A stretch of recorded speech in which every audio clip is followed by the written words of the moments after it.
ഇന്നെന്തൊരു സംഭവം എന്ന് വെച്ച് കഴിഞ്ഞാൽ ഇന്ന് ഞാൻ ചേച്ചിയുടെ വീട്ടിലേക്ക് ഒരു 6:30 7 മണി ആ ഒരു സമയത്തായിട്ടാണ് വന്നിട്ടുണ്ടായിരുന്നത്. അപ്പോൾ ചായ കുടിക്കാൻ വേണ്ടിയിട്ട് കായ ബജ്ജി പഴംപൊരി പിന്നെ ആ ചട്നി അത് നല്ല ടേസ്റ്റ് ഉണ്ടായിരുന്നു.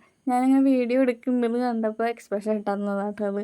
അപ്പോൾ ഞങ്ങളെല്ലാവരും കൂടി ഇരുന്ന് ചായയൊക്കെ കുടിച്ച് അപ്പം എൻ്റെ അടുത്ത് ചെറുത് കുഞ്ഞ് വന്നിട്ട് പറയുന്നുണ്ട് ലിപ്സ്റ്റിക്ക് വേണം എന്നൊക്കെ പറയുന്നുണ്ട്. ഞാൻ വരുമ്പോഴാണ് കുട്ടിക്ക് ലിപ്സ്റ്റിക്ക് കിട്ടുള്ളൂ. ഭയങ്കര ഇഷ്ടമാണ് ലിപ്സ്റ്റിക്ക് ഇടാനായിട്ട്. പക്ഷെ അങ്ങനെ ലിപ്സ്റ്റിക്ക് കൊടുക്കാറില്ല ചേച്ചി, നല്ലതല്ലല്ലോ. പിന്നെ ലിപ്സ്റ്റിക്ക് ഇട്ട് കഴിഞ്ഞ് കഴിഞ്ഞാൽ നല്ല രീതിക്ക് മുഖം ഫുള്ളിങ്ങനെ ആയിട്ടാണ് ലിപ്സ്റ്റിക്ക് ഇടുക. അപ്പോൾ ചേച്ചി വന്ന് പറയാണ് അങ്ങനെ അധികം ലിപ്സ്റ്റിക്ക് ഇങ്ങനെ കൂടുതൽ ഇടല്ലേ, വൃത്തിയില്ലാണ്ട് ഇടല്ലേ എന്ന് പറയാം. പക്ഷെ കാര്യമൊന്നുമില്ല, അങ്ങനെ തന്നെ ഇടുള്ളൂ. ജൂലൈ 31 എൻ്റെ ചേച്ചിയുടെ ബർത്ത്ഡേ എന്ന് പറയുന്നത്. ജൂൺ 13 എൻ്റെ ചേട്ടൻ്റെ ബർത്ത്ഡേ എന്ന് പറയുന്നത്. ജൂൺ 13 ഓൾറെഡി കഴിഞ്ഞു, ചേട്ടൻ്റെ ബർത്ത്ഡേ ഓൾറെഡി കഴിഞ്ഞു. അപ്പോൾ ആ സമയത്ത് ഇവർ നാട്ടിലുണ്ടായില്ല. ജൂലൈ 31 ചേച്ചിയുടെ ബർത്ത്ഡേക്ക് ഇവർ നാട്ടിലുണ്ടാവില്ല. അപ്പോൾ ഞാൻ വിചാരിച്ചു അതിൻ്റെ ഇടയിൽ ഇവർ വന്നൊരു സമയം നോക്കിയിട്ട് എന്തെങ്കിലും ഒരു ഗിഫ്റ്റ് കൊടുക്കാമെന്ന് വിചാരിച്ചിട്ടുണ്ടായിരുന്നു കേട്ടോ. അപ്പോൾ അത് കൊടുക്കുന്നൊരു വീഡിയോയും കൂടിയാണിത്. അപ്പോൾ കാര്യം ഇവർക്ക് ഒട്ടും ഡൗട്ട് ഉണ്ടായിരുന്നില്ല. കാരണം എന്താ വെച്ചാൽ ഒന്നാമത് ബർത്ത്ഡേ കഴിഞ്ഞു, പിന്നെ മറ്റേത് വരാൻ പോകണുള്ളൂ ചേച്ചിയുടെ ബർത്ത്ഡേ. അപ്പോൾ എന്തായാലും ഡൗട്ടില്ല. ഇപ്പോൾ ഒരാൾ ചേച്ചി ഇപ്പോൾ അങ്ങോട്ട് പോയ സമയത്ത് ചേട്ടൻ മാത്രമേ ഇവിടെയുള്ളൂ. അപ്പോൾ ഞാനിങ്ങനെ ചേട്ടൻ്റെ അടുത്ത് പറയായിരുന്നു കേളി ഹെയർ ഇത് ബ്ലെസ്സിങ് ആണെന്നൊക്കെ പറഞ്ഞിട്ട് റീല് കാണുമല്ലോ കൃഷ്ണൻ്റെ. ഞങ്ങളങ്ങനെ അതൊക്കെ പറഞ്ഞിങ്ങനെ നിൽക്കുമായിരുന്നു. അപ്പോൾ പിന്നെ രണ്ടുപേരും കൂടി വന്നു. കാര്യം എന്താണെന്ന് വെച്ചാൽ ഞാൻ കല്യാൺ സിൽക്സിൽ നിന്നാണ് ഡ്രസ്സ് എടുത്തിട്ടുണ്ടായിരുന്നത്. പക്ഷെ അന്ന് തന്നെ ചേച്ചിയും ചേട്ടനും കൂടി പോയിട്ട് ചേച്ചിക്ക് ഡ്രസ്സ് എടുത്തിട്ടുണ്ട്. അപ്പോൾ എനിക്ക് പേടിയായി, കാര്യം സെയിം സാധനമാണോ എടുത്തിട്ടുണ്ടോ എന്നുള്ളത് അറിയില്ലല്ലോ. അപ്പോൾ അമ്മ ഇങ്ങനെ കാണിച്ചു തരാൻ പറയായിരുന്നു, സെയിം ആണോ ഡ്രസ്സ് എന്നുള്ളത് കാണിച്ചു തരാൻ പറയായിരുന്നു. അതിൻ്റെ ഇടയിൽ ചെറുത് എൻ്റെ അടുത്ത് വന്ന് ഇങ്ങനെ ഇരിക്കുന്നുണ്ട്, ലിപ്സ്റ്റിക്ക് ഫുള്ള് കുറേ ആയിട്ടുണ്ട് എന്നൊക്കെ പറഞ്ഞിട്ട് ഞാനത് പോയി ടിഷ്യൂ വെച്ച് തുടക്കി കുഞ്ഞിന്ന് പറഞ്ഞിട്ട് കുഞ്ഞ് അത് തുടയ്ക്കാൻ വേണ്ടി പോയേക്കാട്ടോ. പക്ഷേ എനിക്ക് അവളേക്ക് ടെൻഷനായി, കാരണം ഇത് കൊടുക്കുമ്പോൾ ഇങ്ങനെ കൊടുക്കുക, എനിക്കെന്തോ കൈയൊക്കെ വിറയ്ക്കുന്നു, എന്താണെന്നറിയില്ല. കാര്യം ആ ഫസ്റ്റ് ടൈമാണ് ഞാൻ ചേട്ടന് കൊടുക്കണ ഗിഫ്റ്റ്.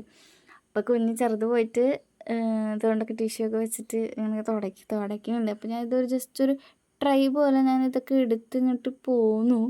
അതൊരു വെറുതെ ട്രൈ അടിച്ച് നോക്കിയതാണ്. പക്ഷെ എനിക്ക് കൊടുക്കാൻ പറ്റില്ല, കാരണം തൊട്ടപ്പുറത്ത് ചേട്ടൻ നിൽക്കുന്നുണ്ട്. പക്ഷെ എനിക്കെന്തോ ഒരു ടെൻഷൻ പോലെ.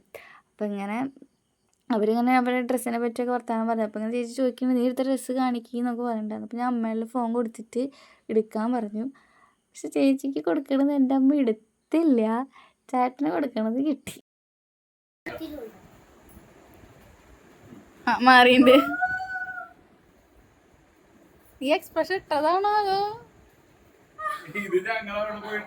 എടുക്കാണ്ട് വെച്ച സാധനം ഇഷ്ടായി. പക്ഷെ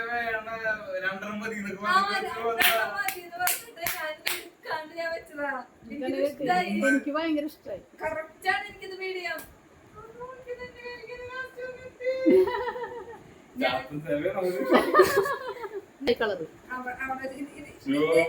അതിന്റെ എക്സ്പ്രഷൻ ജില്ലയിലോ